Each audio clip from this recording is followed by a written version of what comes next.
દિવસ અને એને જેને માટેથી આપણે આ યાદ મનાવીએ છીએ એવા ઇમામ હુસૈનની યાદને પ્રથમ તાજી કરીએ.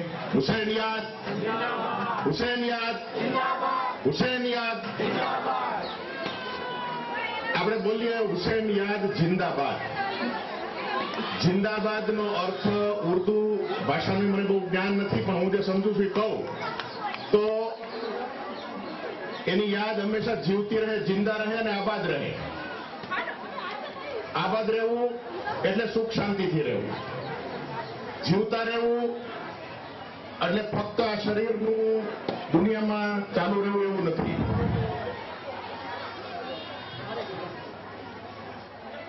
$1436 વર્ષ પૂરા થવા છતાં જેની યાદ જિંદા હોય એને નારા લગાવવાની જરૂર ખરી? આપણે નોરંગીની અંદર ઝાંપેથી આ ચોક સુધી આવે ત્યાં સુધી કેટલાય મહાન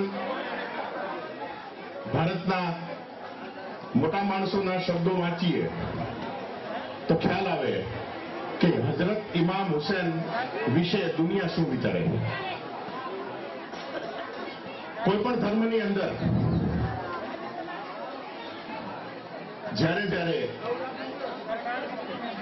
આતંકીઓનો હુમલો થતો હોય છે અને ઈશ્વરે કે અલ્લાહે જેણે આ દુનિયાનું સર્જન કર્યું એની અંદર આપણને બધાને જીવતા એક વ્યક્તિ તરીકેનો જન્મ આપ્યો અને આ પૃથ્વી ઉપર આપણને મોકલ્યા,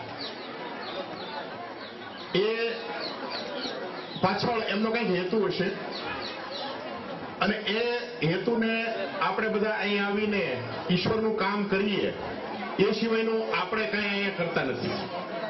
આપણને બધાને એવી મોહ માયાની અંદર આપણને મૂક્યા છે કે આપણને પોતાને એમ જ લાગે કે પાયાની માન્યતા રહેલી છે કે જ્યારે જ્યારે પૃથ્વીની અંદર માણસોના જીવનને આતંકીઓ કવરાવતા હોય છે ત્યારે ગમે ત્યારે કોઈને કોઈ કુદરતનો દૂત આપણી વચ્ચે આવી અને ધર્મને બચાવ. ઇમામ હુસૈન ને હજરત ઇમામ હુસૈન અને હસન અને એમનું જે 72 માણસોનું કુટુંબ હતું એમણે ઇસ્લામ ધર્મને બચાવવા માટે થઈને પોતાની કુરબાની આપી. વિશ્વની અંદર દરેક વસ્તુની કાંઈ પણ વાત કરીએ તો જે અંતિમ બાબતો છે એમાં ચોક્કસ પ્રકારના મહાપુરુષોના નામ જોડાયેલા છે. આપણે ભારતની વાત કરીએ તો સત્યાગ્રહની પાછળ ગાંધીજીનું નામ જોડાયેલું છે. એ ગાંધીજીએ ખુદે કીધું છે કે મને સત્યાગ્રહ, મારી પાસે હજરત ઇમામ હુસૈન જેવા 24 નહીં પણ ત્રીજા ભાગના 72 નહીં પણ 24 જો માણસો હોત તો ભારતની આઝાદી તરફ લઈ આવત. આપણને એમ થશે કે આવું શું થયું? આજના ચારે તરફના આતંકના માહોલની વચ્ચે આપણે એક વસ્તુ શીખવાની ખાસ જરૂર છે.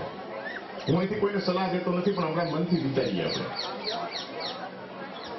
કે આતંકવાદનો સામનો લડાઈ કરીને કે સામે માણસને મારી નાખીને થાય એ તો આતંકવાદની સામે આતંકવાદ થયો, રાક્ષસની સામે રાક્ષસ પ્રવૃત્તિ થઈ.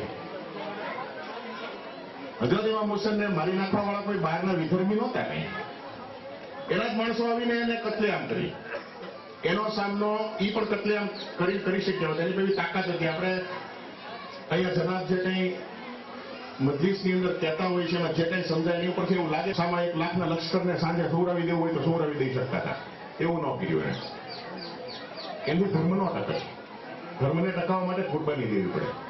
ભારતની આઝાદી વિશ્વમાં શ્રેષ્ઠ શા માટે છે કે એની અંદર કોઈ પણ જાતની લડાઈ કર્યા વગર ગાંધીજીએ અંગ્રેજો કાઢી મૂક્યા, કંટાળી નહીં ગયા ઓલા ગમે ત્યાં. અને જયારે અંગ્રેજોને તકલીફ પડી ત્યારે એને કીધું કે મારે અત્યારે મારું આંદોલન સમેટી લેવું છે, એ મારા રાજા છે. તો આપણે ખાસ એક વસ્તુ વિચારીએ કે હજરત ઇમામ હુસૈનની શહાદતની અંદર દરેક વસ્તુનો અંતિમ બાબત છે. કુરબાની 6 માસના બાળકની આપી શકશો આપણે? નહીં દેવાય. પાણીની પ્યાસ, તરસ, 3 દિવસ સુધી ભૂખ અને તરસની બળબળતી રેતીની અંદર આપણે કરી શકશું? નહીં કરી શકે. આવી બધી બાબતોને આપણે કરવાની જરૂર નથી, પણ એમાંથી એના કાંઈક થોડો ભાગ પણ રામ રાજ્ય કરવા આપણે કંઈક ભાઈ રામ રાજ્ય સ્થાપવું જોઈએ. રામ રાજ્ય સ્થાપવા માટે પોતાની પત્નીને જંગલમાં મોકલીને કેવડ હોય ને તો રામ રાજ્ય થાય. એક સામાન્ય માણસની વાત સાંભળીને એવું નહીં કરી શકીએ. આ આદર્શ બાબત છે. આદર્શ વસ્તુ કરવા માટે થઈને આપણને દાખલા દેવામાં આવ્યા છે અને પુરાવા દેવામાં આવ્યા છે. આવા આદર્શ બાબતોને આપણે જીવનમાં ઉતારીએ. આપણા જીવનની અંદર સહન કરવાની જે છેલ્લી હદ સુધીની સહન થઈ શકે ત્યાં સુધી કરવાનો એક સંકલ્પ લઈએ તો આપણે કોઈને ઝઘડો થતો બંધ થઈ જાય. હજરત ઇમામ હુસૈનના 72 માણસોની કતલેઆમ ચલાવવા એક પછી બધાને શહાદત વરવામાં આવી, પણ છતાં છેલ્લે સુધી માણસ અડગ્યા નહીં, મારે સામું કાંઈ કરવાનું જ નથી. એની પાછળ એક જ કારણ હતું કે જે મોહમ્મદ પૈગંબર સાહેબના ધર્મને લોકોની અંદર જો પ્રચલિત કરવો હોય, એને જો લોકોની અંદર સ્વીકાર કરાવવો હોય તો પોતાને કરવું જરૂરી હતું.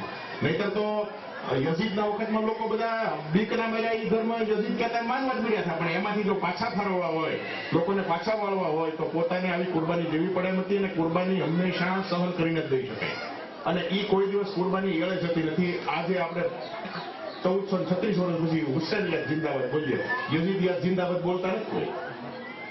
નહીતર એ વખતે તો એ જીતી જ ગયો હતો. અને આજની તારીખે તમે જુઓ તો હમણાં જો લેટેસ્ટ ન્યૂઝમાં આપણે વાંચતા હોય તો યઝીદના જે માણસો છે એ લોકોની પાછળ પણ જે જુલ્મ આજથી 1436 વર્ષ પહેલા ઇમામ હુસૈનને ભોગવવો પડ્યો હતો, આજે એના કુટુંબીજનો ત્યાં ભોગવી રહ્યા. એટલે ઈશ્વર છે ને ચક્કડું ફેરવતો જ હોય છે. જ્યાં જે વસ્તુ બનવાની છે બનવાની જ છે. આ બધી બાબતોની અંદર આપણે સાચી રીતે માનવ તરીકે જીવીએ, બધા ભાઈચારાથી જીવીએ. આપણા ગામની કોઈ વાત નથી, પણ આજુબાજુનો જે માહોલ છે એનું પોલ્યુશન આપણા મગજમાં ગળી ન જાય. આપણે હંમેશા દરેક માણસ છે એ પોતે પોતાની રીતે જિંદગી જીવતો હોય છે. એની અંદર કોઈ દિવસ કોઈ આડો કોઈ આવતો નથી, આપણે બીજાની આડે આવતા હોઈએ. એટલું ધ્યાન રાખીને કે આપણે કોઈની આડે ન આવીએ તો આપણી આડો કોઈ આવવાનો જ નથી. હા, તમારા જીવનની અંદર સત્ય, નિષ્ઠા અને કેટલાક સિદ્ધાંતોને વળગીને જિંદગી જીવતા હોઈએ.